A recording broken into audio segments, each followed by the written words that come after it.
Vini's recipes. ఈరోజు మురుకులు చేసుకుందామండి. బియ్యం పిండి వేరుశనగ పప్పుల పొడితో మురుకులు చేసుకుందాం. వేరుశనగ పప్పుల్ని ఇలా పొడి చేసుకోవాలి మిక్సీలో. తయారు చేసే విధానం చూద్దాం.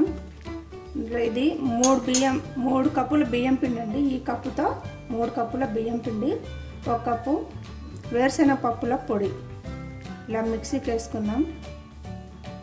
దీంతో 3 స్పూన్ల శనగపిండి అండి, 3 స్పూన్లు జిగురు కోసం మాత్రమే.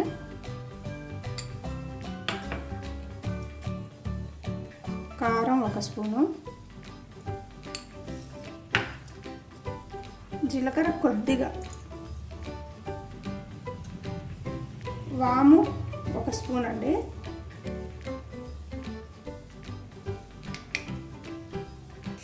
ఇలా క్రష్ చేసి వేయాలి వాము, అప్పుడు ఫ్లేవర్ బాగా వస్తుంది.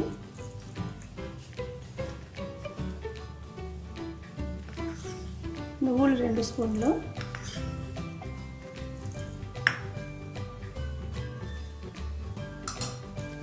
ఉప్పు తగినంత,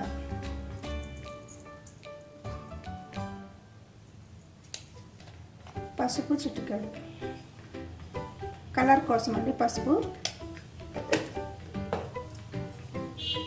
నెయ్యి 3 టేబుల్ స్పూన్లు,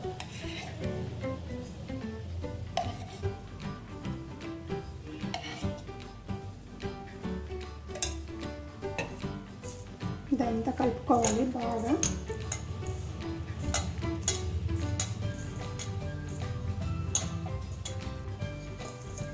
ఇది మొత్తం కలిపేసుకోవాలి బాగా.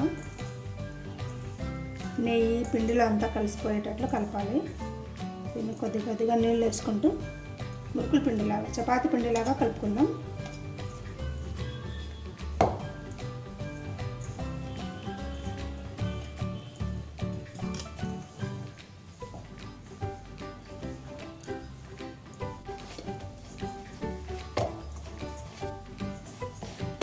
ఇలా మొత్తం కలుపుకోవాలి. ఇలా కొంచెం మెత్తగా ఉండాలి, ఈజీగా కిందకు దిగేలాగా ఉండాలి మురుకులు. ఇప్పుడు మనం మురుకులు వేసుకుందాం.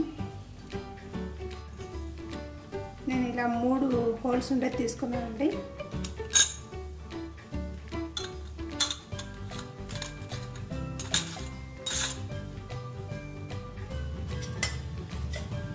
అంచులకి కొద్దిగా నూనె వేసుకోవాలి, అంటుకోకుండా ఉంటాయి అప్పుడు.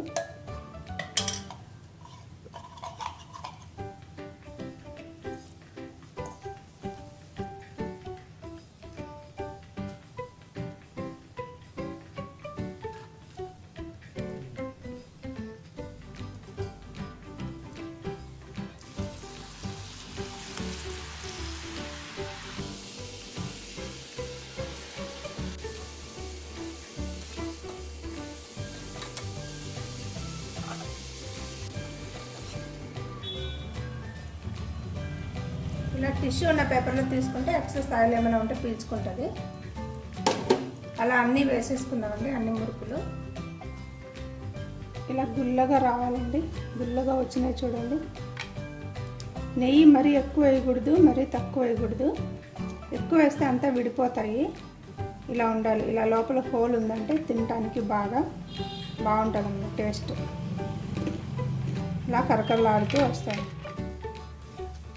మురుకులు రెడీ అండి. ఎలా వచ్చిందో మీరు కూడా ట్రై చేసి చూడండి. వేరుశనగ పప్పుల పొడితో చేస్తే చాలా బాగుంటుంది, టేస్ట్గా ఉంటుంది, హెల్త్ కూడా మంచిది. మీకు ఎలా వచ్చిందో కామెంట్ రూపంలో రాయండి. తప్పకుండా ట్రై చేయండి, చాలా బాగుంటాయి. పిల్లలు స్కూల్ నుంచి వచ్చినప్పుడు స్నాక్స్ ఇవ్వడానికి